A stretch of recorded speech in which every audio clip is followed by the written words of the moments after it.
I call the honourable member David Shearer. Thank you, Mr Speaker. As previous speakers have said, Labor supports this bill. We think that much of the bill, there's many aspects of the bill which will improve safety on our roads, and the previous member mentioned a number of those, and we go along with them. But there are a number of areas, Mr Speaker, where we believe that we could have had a much better bill, and we oppose what is being put up.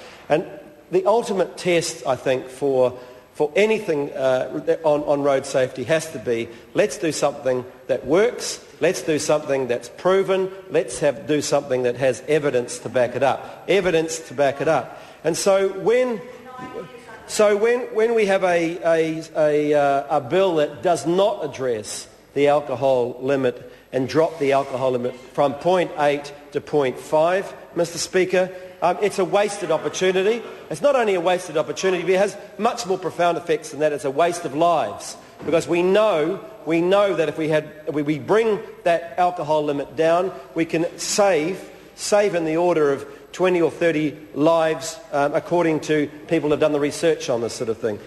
I do not understand, when we know that the evidence is telling us that 0.5 is much safer than 0.8, why we don't bring it down. We have more than 300 reports internationally that have done work on this. For some reason, the Minister, Stephen Joyce, seems to believe that we need to do more research on New Zealand, as if the human beings in New Zealand are somewhat different from the human beings anywhere else in the world, that somehow we have to have our own international research that apply to us.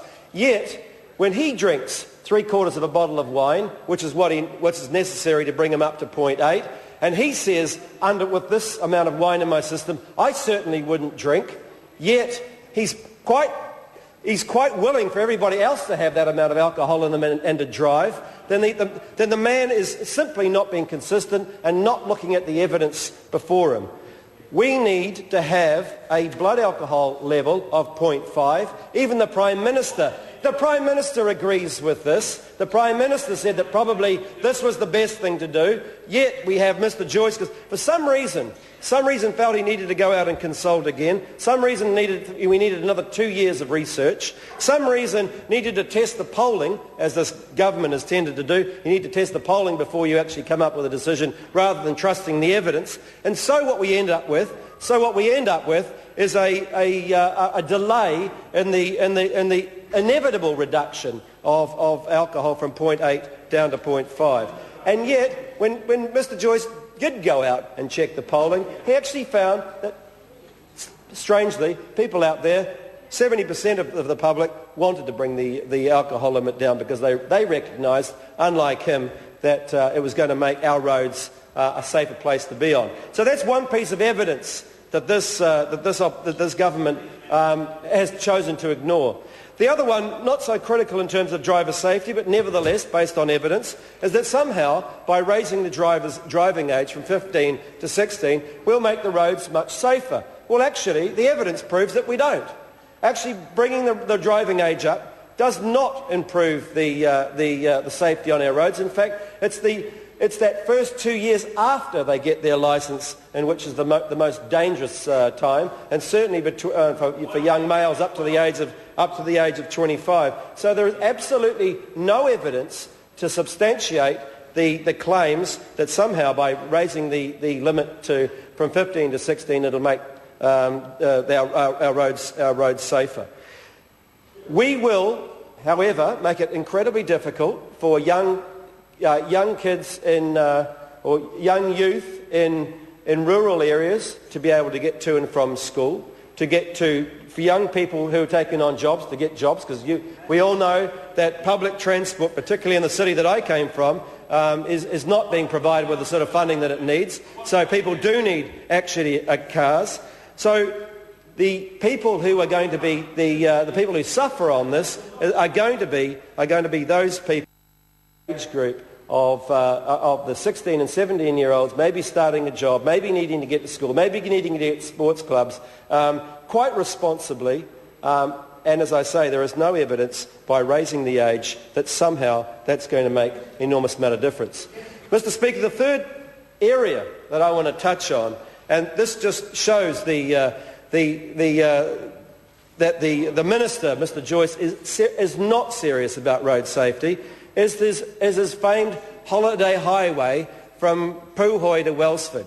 Because if he really was serious about road safety, Mr. Speaker, if he really was concerned, that he would know that the piece of road that he's going to be building between Puhoi and Warkworth, at an incredible cost to the taxpayer, to an incredible cost, which a completely unnecessary piece of road that we could actually have the same benefits delivered for a fraction of the price, and we could actually spend the rest of that money on things perhaps like in Christchurch, perhaps on the broken infrastructure that's down in Christchurch. But no, we're going to go ahead with a piece of road that will enable people in the holiday weekends to be able to get to their holiday batches in Omaha that much quicker.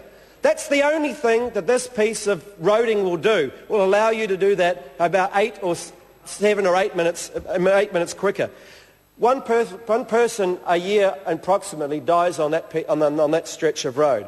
That's a tragedy, and it could be improved by making safety changes to that piece of road. But here's the terrible statistic, Mr. Speaker.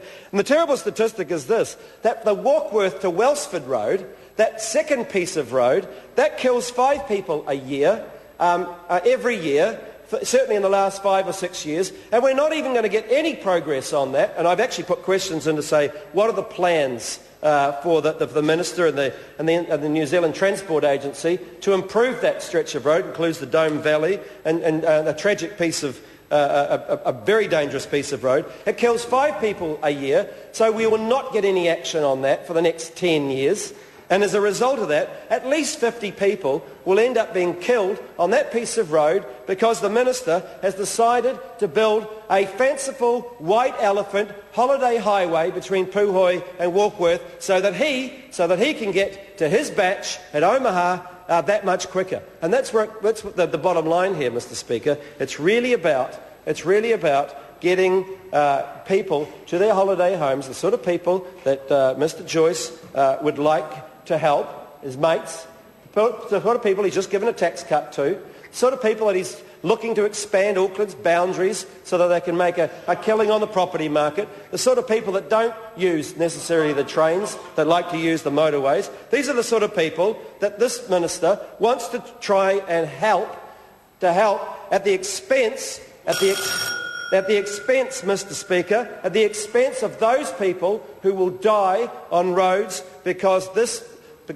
Minister is not prepared to look at the evidence and back the evidence which shows very clearly that the evidence which shows that you could do a lot to improve road safety. And here's the evidence, Mr. Speaker. Look at this. This is last week in the Herald. 2 killed, 5 hurt on the same piece of road from the holiday highway that Mr. Joyce is not going to build for another 10 or 20 years because he's going to be focusing on that area, on that stretch of road which will get him to his holiday batch.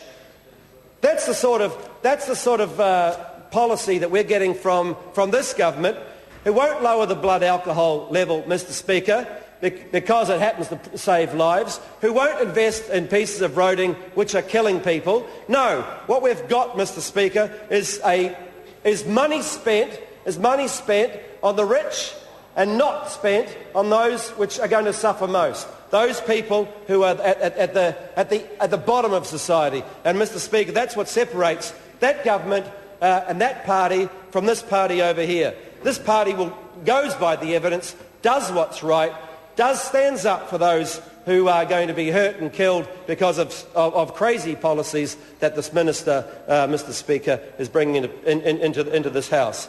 And for that reason, Mr. Speaker, I wanted to say very forcefully that while we support this legislation and lots of it in it, there is elements in this piece of legislation, there is elements that are seriously lacking, and I've outlined some of those today. Thank you, Mr. Speaker. I call the Honourable Tau Hina.